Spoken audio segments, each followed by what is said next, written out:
chiude sto tempo. Però diciamo che da quando c'è anche la vigilanza.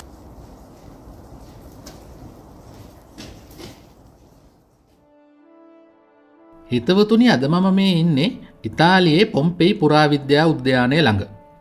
ක්‍රිස්තු වර්ෂ 79 දී ලෝක ඉතිහාසයේ මහා ඛේදවාචකයක් වුණු තැනක් තමයි මෙතන. මේ ආසන්නයේ තියෙන විසුවියස් ගිනිකන්ද පිපුරුමෙන් මේ ප්‍රදේශයේ මහා විනාශයක් සිද්ධ වුණා. ඊට පස්සේ අවුරුදු 1700ක් විතර මේ පොම්පෙයි නගරය ගිනි අළු වලින් වැහිලා ගිහින් තිබ්බේ. හරි. එහෙනම් අපි යමු පුරාවිද්‍යාඥයෝ පාදගත්ත මේ අපූර්ව නගරයට. මේ පොම්පෙයි පුරාවිද්‍යා උද්‍යානයට ඇතුල් වෙන්න ගේට්ටු කීපයක් තියෙනවා. අපි මේ ඇතුල් වෙච්ච තැන ඉඳලා ඉස්සරහට යනකොට අපිට ඉස්සෙල්ලම හම්බ වෙන්නේ මේ ඇම්පිතියටර් එක. මේ වගේ ඇම්පිතියටර් වල තමා පුරාණ රෝමයේ ක්‍රීඩා, ග්ලැඩියේටර් සටන් වගේ දේවල් පැවැත්තුනේ. අවුරුදු 2000කට වඩා පැරණි මේ පොම්පෙයි ඇම්පිතියටර් එක තමා අද දක්වාම තියෙන ලෝකයේ පැරණිතම රෝම ඇම්පිතියටර් එක. ආසන්න වශයෙන් ක්‍රිස්තු පූර්ව 70 දී විතර තමයි මේක හදලා තියෙන්නේ. ප්‍රේක්ෂකයෝ 20000කට විතර එකවර අසුන් ගන්න පුළුවන් පහසුකම් මෙතන තියෙනවා. මේ ඇම්පිතියටර් එකට ඇතුල් වෙන මාර්ග, අභ්‍යන්තර ගමන් මාර්ග, පඩිපෙළවල් අදටත් සංචාරකීන්ට දකින්න පුළුවනි.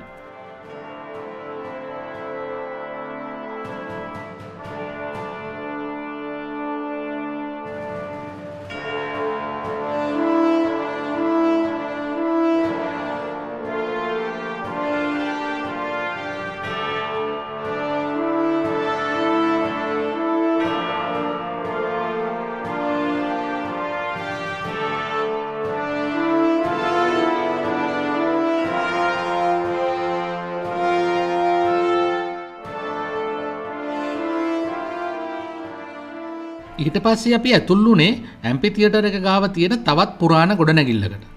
මෙතන තියෙනවා ශතවර්ෂ ගණනාවක් පැරණි බිතුසිතුවම්.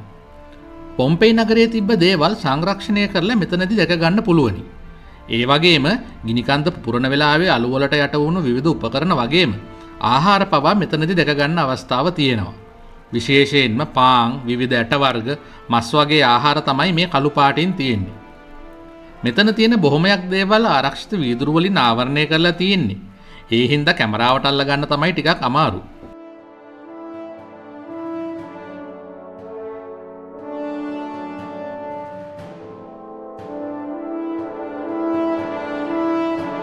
දැන් අපි මේ ඇතුල් වෙන්නේ පැරණි පොම්පෙයි නගරයේ ප්‍රධාන කොටසට. මේ තියෙන්නේ නගරයේ ප්‍රධාන පාරවල්. පාර දෙපැත්තෙම ඉතින් නිවාස, කඩසාප්පු වගේ දිනදා ජීවිතයේ අපිට දකින්න ලැබෙන දේවල්.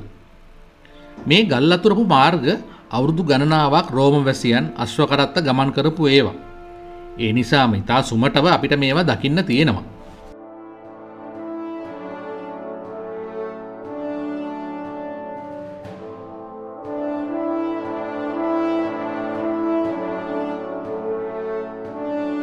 ඊළඟට අපි ඇතුල් වුණේ නගර සීමාවෙන් පිටත තියෙන උද්‍යානයකට.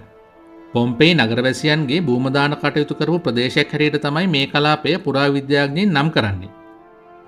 පැරණි ගෘහ නිර්මාණ ශිල්පයත් එක්ක ස්වභාව ධර්මයේ සම්මිශ්‍රණය වෙන විදිහ අපිට මෙතනදී දැක ගන්න පුළුවනි. පුරාණ සොහොන් ගෙවල්, විවිධ ආගමික නිර්මාණ, දේවාල, දෙවිවරුන්ගේ රූප වගේ දේවල් මේ ප්‍රදේශය පුරා විසිරීලා තියෙනවා.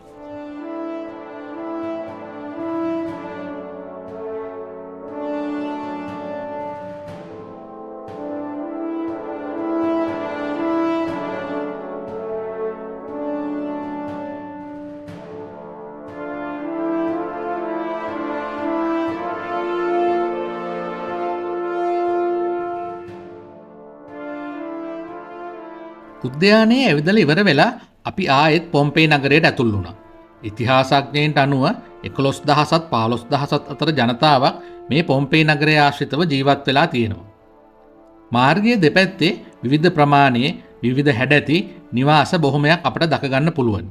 මේ ගෙවල් වල මුළුතැන් ගෙවල්, නාන කාමර, විසිත්ත කාමර අදටත් හඳුනා ගන්න තියෙනවා. ඒ වගේම විශේෂයෙන්ම රතු පාටින් වර්ණ ගන්නපු බිත්ති පවා අදටත් පේන්න තියෙනවා.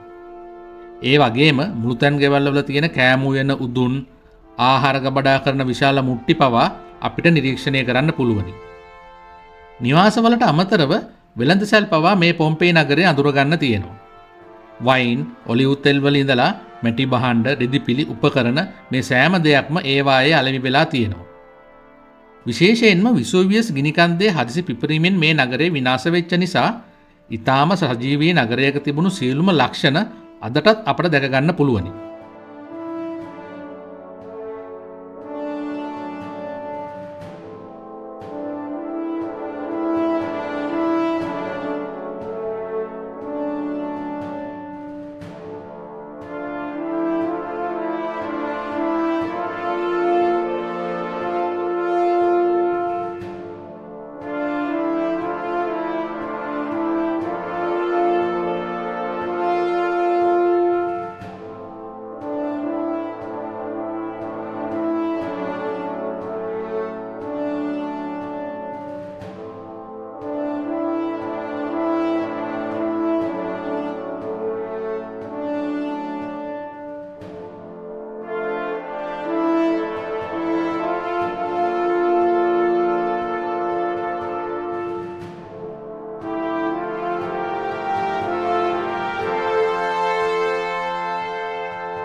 පොම්පෙයි නගරයේ විවිධ තැන්වල පැරණි රෝම අකුරු වලින් කරපු සටහන් අදටත් දකින්න තියෙනවා.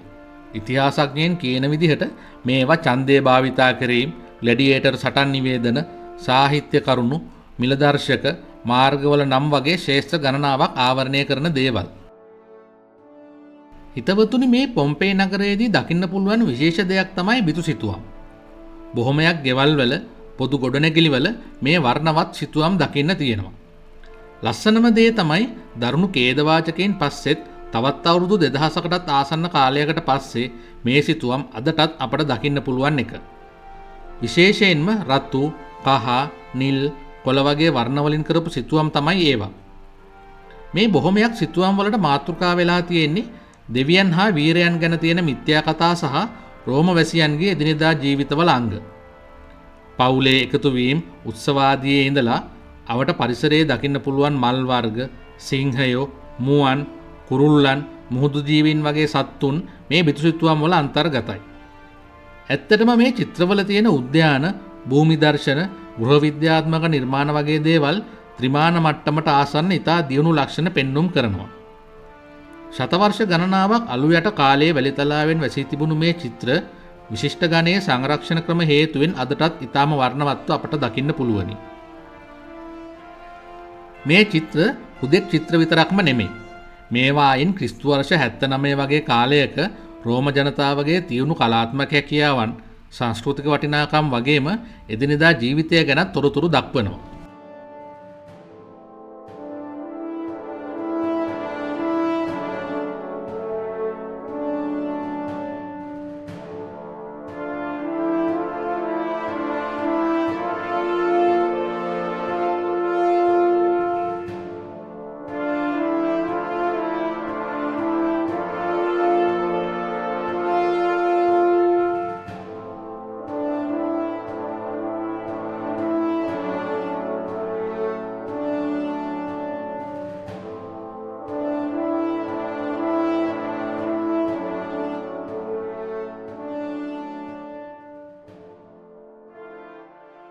අපි මේ පොම්පෙයි නගරවල නිවාසවල දකපු තවත් දෙයක් තමයි පොළවේ ලස්සන ටයිල් නිර්මාණ. බොහොමයක් නිවාස හා පොදු ගොඩනැගිලිවල පුංචි වර්ණවත් ටයිල් කැට වලින් කරපු මොසයක් නිර්මාණ දකින්න පුළුවන්. ජ්‍යාමිතික හැඩතල, මල්, සත්තු වගේ විවිධ රූප මේ ටයිල් කැට වලින් නිර්මාණය කරලා තියෙනවා. සාමාන්‍ය ගෙවල් වල ජ්‍යාමිතික හැඩතල වැඩි වශයෙන්ුත් විලාස් වගේ ධනවත් පුද්ගලයන්ගේ නිවාසවල අනිකුත් නිර්මාණ වශයෙන් මේ මොසයක් ටයිල් නිර්මාණ හඳුරගන්න පුළුවනි.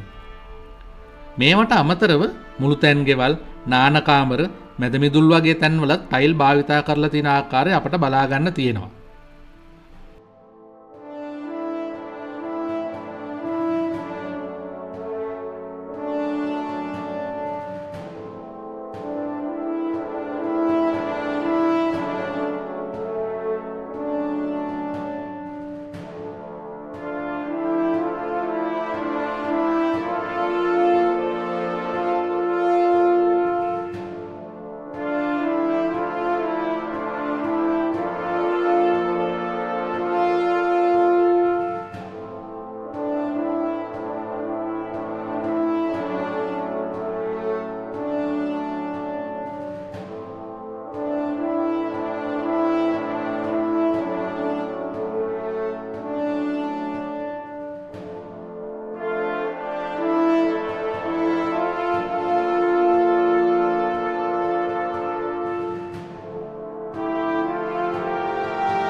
හිතවතුනි අපි ඊළඟට ආවේ පොම්පෙයි නගර මැදයට. මෙතනට ඊටාම ලස්සනට විසුවියස් ගිනිකන්ද පේනවා. මේක තමයි ටවුන් සෙන්ටර් එක. බොහොමයක් පොදු ගොඩනැගිලි තියෙන්නේ මේ අවට. පරිපාලන ගොඩනැගිලි, ආගමික සිද්ධස්ථාන, වෙළඳ සැලවල් වගේ දේවල් තමයි අවට තියෙන්නේ. පුරාණ රෝම වැසියන්ගේ ව්‍යාපාරික, දේශපාලන සහ ආගමික කේන්ද්‍රස්ථානය තමයි මෙතන.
මේ ටවුන් සෙන්ටර් එක ගාව තියෙන පුරාණ වෙළඳ පොලේ තිබුණු ගොඩනැගිල්ලේදී තමයි අපි ඉස්සෙල්ලම පොම්පෙයි වල සුප්‍රසිද්ධ මිනිස්සුන්ගේ සිරුරු දැක්කේ.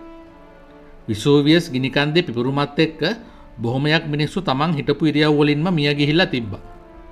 ගිනිකන්දේ අලු සහ දූවිලි වලින් වැහිලා ආරක්ෂා වුණු පුරාණ රෝමවැසියන්ගේ සිරුරු තමා මේවා.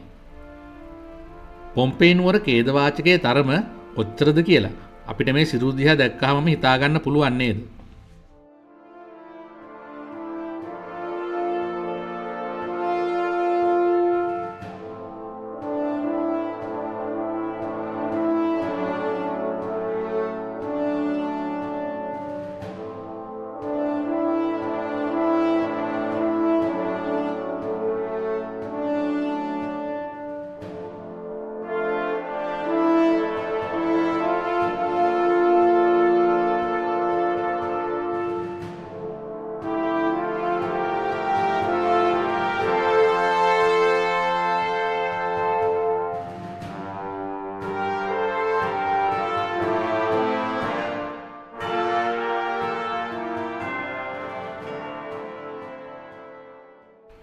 අපි දැන් මේ යන්න හදන්නේ පොම්පෙයි නුවර තියෙන විශේෂ විදිහේ ගෙයක් බලන්න. මේක හඳුන්වන්නේ විලා ඉම්පීරියල් කියලා. මේක මේ පොම්පෙයි නගරයේ තියෙන ලක්ෂරි හවුස් එකක්. ධනවත් පවුලකට මේ ගේ අයිති වෙලා තිබුණු බව බැලූ බැල්මටම පේනවා. ගෘහ භාණ්ඩ පවා අදටත් ආරක්ෂා වෙලා තියෙනවා. ඒ වගේම බිතුසිතුවම් රාශියකුත් අපිට දැක ගන්න පුළුවනි. තවත් දෙයක්, తాවකාලිකව මෙතනට ගෙනත් තිබුණු මිනිස් සිරුරු කිහිපයකුත් බල්ලෙකුගේ සිරුරකුත් මෙතනදී අපිට දකින්න පුළුවන් වුණා. මිනිස් මුහුණේ ඉරියව් වගේම බල්ලගේ කරේ තියෙන පටිය පවා දැක ගන්න තියෙනවා.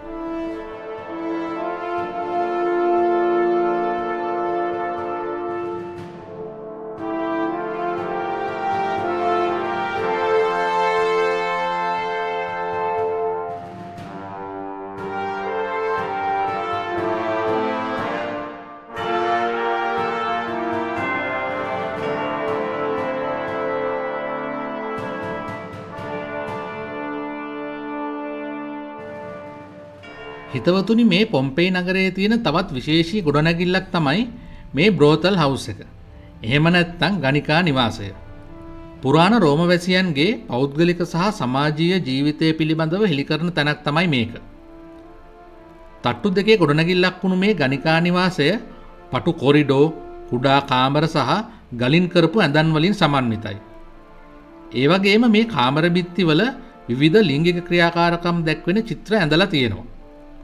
ශතවර්ෂ ගණනාවකට පස්සේ අදටත් මේ සිතුවම් ආරක්ෂාකාරීව දැක ගන්න පුළුවනි. පුරාණ රෝමවැසියන්ගේ පෞද්ගලික සහ සෙල්ලක්කාර ජීවිතය විසුවියස් ගිනිකන්දේ අළු වලින්වත් වහගන්න බැරි වුණා ඉතින්.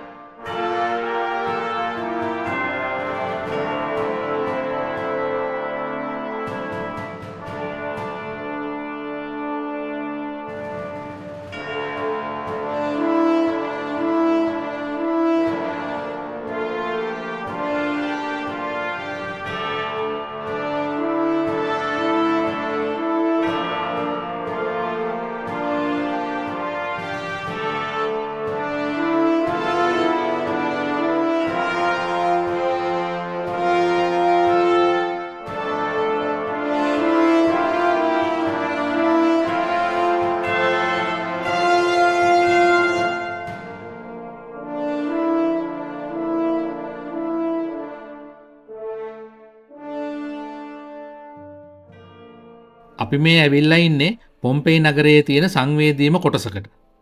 මේ උද්‍යානයේ කෙළවරේ ගල් වුණු මිනිසුන් 13 දෙනෙකුගේ සිරුරු අපට දැක ගන්න පුළුවනි. ගිනිකඳු පිපුරුමෙන් බේරෙන්න බැරි වුණු අයගේ අවසාන මොහොත තමයි මේ. ළමයින්ගේ සිරුරු පවා මෙතන තියෙනවා. ඇත්තටම මේ සිරුරු තාක්ෂණික ක්‍රමයකින් මේ සකස් කරලා තියෙන්නේ. සිරුරු කොටස් දිරා ගියාට පස්සේ ඉතිරි වුණු මේ හැඩයට දියර ප්ලාස්ටර් පුරවලා තමයි මේ ආකාරයට සිරුරු ප්‍රදර්ශනය කරලා තියෙන්නේ. ගිනිකන්දේ අළු වලින් මේ සිරුරු මොනතරම් ස්වභාවිකව සංරක්ෂණය කළාද කියනවා නම් මිනිසුන්ගේ මුහුණු ඉරියව් පවා අපට දැක ගන්න පුළුවනි.